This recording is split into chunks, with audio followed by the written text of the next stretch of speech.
saya merenung, kalau saya menjalankan syariat agama dengan sungguh-sungguh, tapi ujung-ujungnya, akhirnya saya nggak selamat, bagaimana saya ini?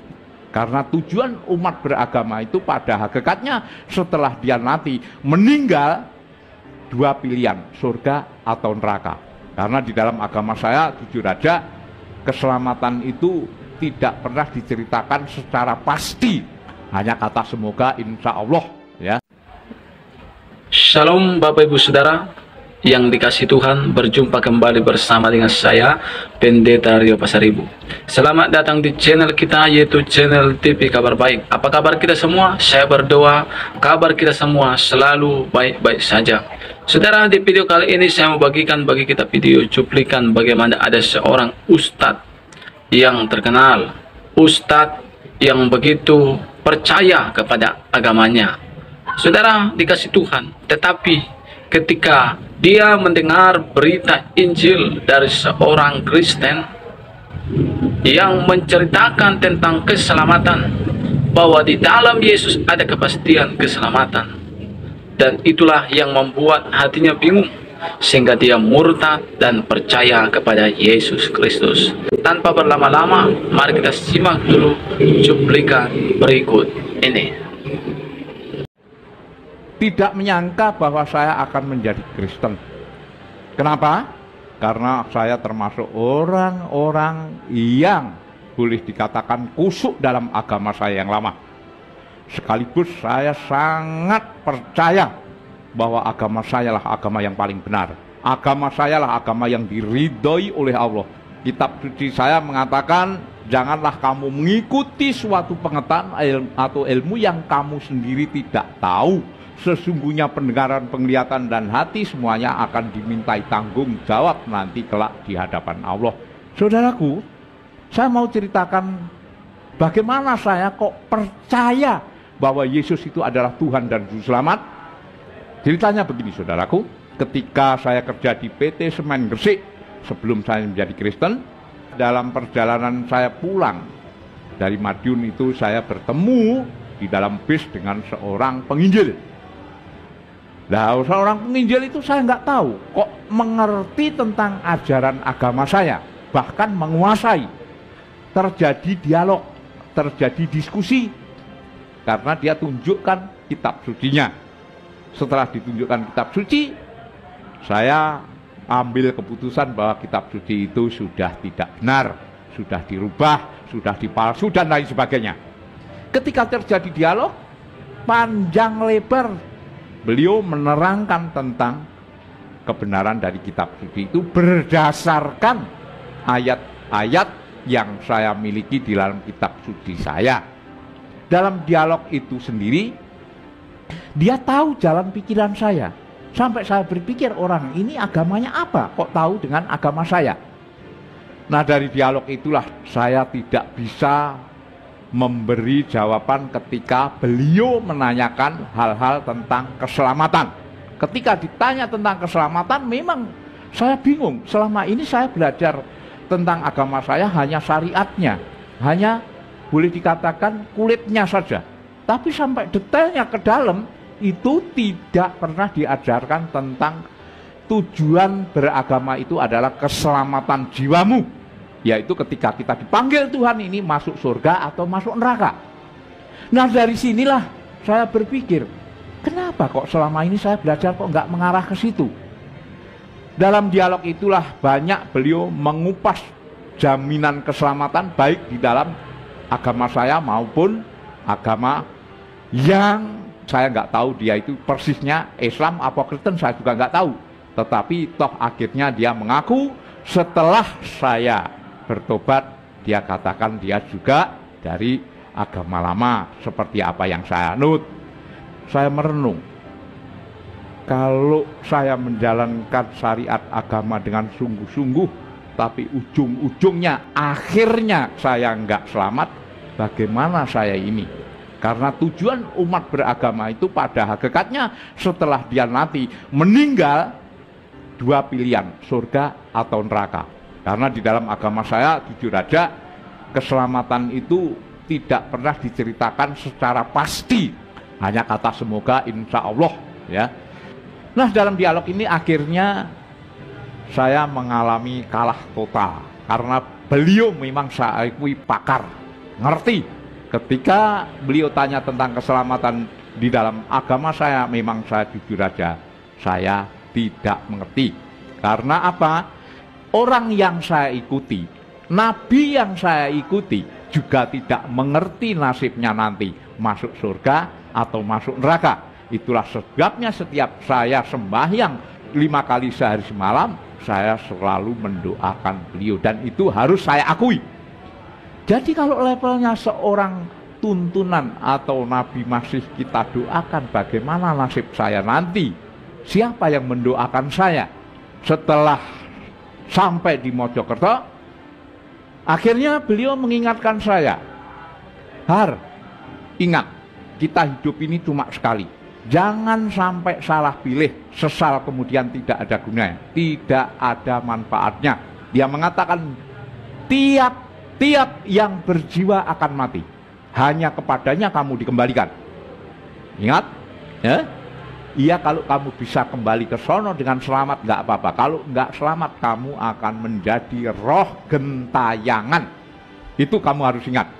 Waduh, saudaraku, merinding saya. Beliau turun di Mojokerto. Saya bablas turun ke Surabaya. Dari Surabaya saya langsung ke Gresik. Saya nggak sabar, saya buka kitab suci saya dari berbagai terjemahan. Dan ketika saya mengkaji, belajar dari berbagai para tokoh ulama, baik di Jombang, baik di Gresik, baik di Pasuruan, Malang, Bangil, itu semua saya datangi. Apa yang terjadi, saudara? Apa yang dikatakan itu pas ada semua. Hanya bahasanya yang berbeda. Tapi tujuannya, maknanya, artinya semua sama. Terutama yang menjadi pikiran saya adalah surat yang paling mengesankan, surat 3 ayat 45.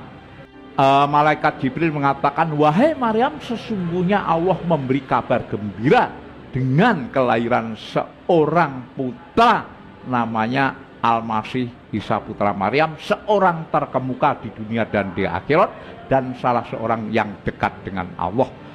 Saudaraku, yang perlu digarisbawahi adalah terkemuka di dunia dan di akhirat. Padahal dunia akhirat itu milik Allah. Bukan itu saja, Isa akan datang menjadi Imam Mahdi dan hakim yang adil. Padahal hakim yang adil itu adalah Allah. Setelah saya kaji, rupanya Nabi Isa itu rohnya adalah roh Tuhan, roh Allah. Dan firman yang keluar dari mulut Isa itu adalah firman Tuhan. Karena saya ini terus bekerja sambil merenungkan apa yang saya tulis di dalam folio ini, akhirnya saya tidak mendapat jawaban yang pasti. Siapa sebenarnya pribadi Isa Al-Masih ini? Sampai orang Kristen menyembah padahal dia hanya manusia saja. Saya bingung, siapa yang bisa menerangkan, siapa yang bisa menjawab semua yang tertulis di sini. Semuanya para kawan-kawan saya yang saya anggap senior saya menerangkan, tapi saya nggak puas. Saya tidak pernah merasakan puas. Karena apa? Sedikit banyak saya tahu bahasa Arab. Jadi kalau sampai dikibulin atau ditafsirkan semau gue, saya juga ngerti. Nah, intisarinya karena ini menimbulkan pikiran saya kacau, mempengaruhi kondisi kerja saya, akhirnya saya dipecat. Lah, dari beberapa ulama, dari tokoh mubalik, dari ustadz, dari kiai, semua jawabannya tidak memuaskan batin saya. Nah, saudaraku, apa yang terjadi? Karena saya tidak bisa dialog dengan mereka, karena saya dikatakan bahwa saya terlalu banyak protes, banyak tanya, sehingga banyak para kiai yang tidak setuju, bahkan mencaci maki saya. Bahkan saya dikatakan nanti jangan-jangan kamu murtad, masuk Kristen. Ada yang mengatakan saya ini anteknya Yahudi. Ada yang mengatakan bahwa saya ini sudah disogok oleh orang Kristen. Akhirnya saya putus asa dan ingat sama Pak Yusuf. Ketika saya ingat Pak Yusuf, saya balik. Pagi sekali saya balik ke Mojokerto. Saya cari alamatnya, pas ketemu. Akhirnya beliau tanya, gimana? Sudah Pak, sudah saya bicarakan, sudah saya kaji, sudah saya cocokkan dalam kitab suci saya, memang ada. Hanya perbedaan tafsiran saja semuanya itu. Akhirnya saya tanya, gimana Pak? Kalau begitu siapa yang benar? Saya nggak bisa memberi jawaban. Yang bisa memberi jawaban itu adalah Tuhan sendiri. Jadi caranya kamu harus sembahyang tahajud, sembahyang tengah malam dengan doa istiqoroh, minta petunjuk. Karena dengan doa istiqoroh itulah Tuhan akan memilihkan kamu mana yang paling benar, mana yang tepat. Oh begitu Pak? Iya, kalau nanti saya memberi jawaban, ya belum tentu jawaban saya nanti cocok dengan batinmu. Tapi kalau Tuhan yang memilihkan kamu, pasti itu yang terbaik dan yang benar. Apakah cuma sembahyang gitu aja Pak? Ya kalau bisa harus disertai dengan doa puasa. Saya bingung, puasa apa? Kira-kira puasa apa Pak? Apa puasa agama saya apa agama Kristen? Ya beliau diam sejenak. Beliau ngomong, ya puasa yang bagus ya puasa Kristen aja lah. Kenapa puasa agama saya? Nah, saudara-saudara, baru saja kita menyimak video cuplikan. Saudara, di hari-hari ini ada begitu banyak orang mengikuti suatu kepercayaan, yang mana memang setiap kepercayaan itu adalah baik. Ya, betul.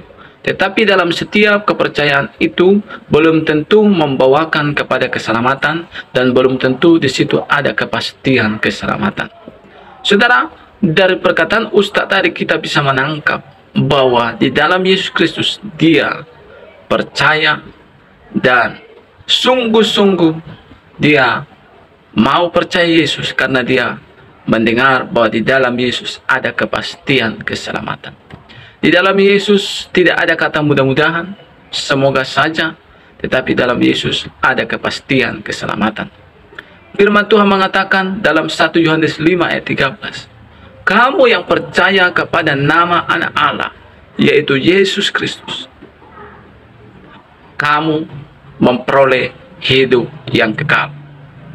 1 Yohanes 5 ayat 11 sampai 12 dikatakan, dan inilah kesaksian itu, Allah telah mengaruniakan hidup yang kekal, dan hidup yang kekal itu ada di dalam anaknya, yaitu Yesus. Barang siapa memiliki anak, yaitu Yesus, ia memiliki hidup. Barang siapa tidak memiliki anak, yaitu Yesus, ia tidak memiliki hidup yang kekal. Saudara, bahkan Kisah Rasul 4 ayat 12 mengatakan bahwa keselamatan tidak ada di dalam siapapun juga. Di bawah kolong langit ini tidak ada nama lain berikan kepada manusia. Hanya oleh Yesus kita dapat diselamatkan. Yohanes 14:6, jalan satu-satunya ke surga hanya ada satu, Yesus Kristus. Di dalam Yesus ada kepastian. Bapak, Ibu, Saudara, dimanapun saudara berada, percaya kepada Yesus Kristus. Saudara pasti memiliki hidup yang kekal. Ya, mungkin ada kita yang berkata, saya kan orang baik.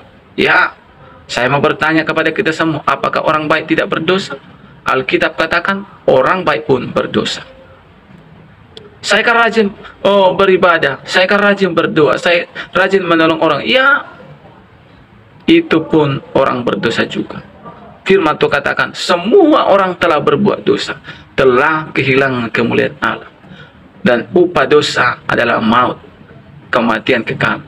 Karena itu kita perlu juru selamat, kita perlu kepastian supaya kita boleh diselamatkan dari kematian kekal, hukuman yang abadi.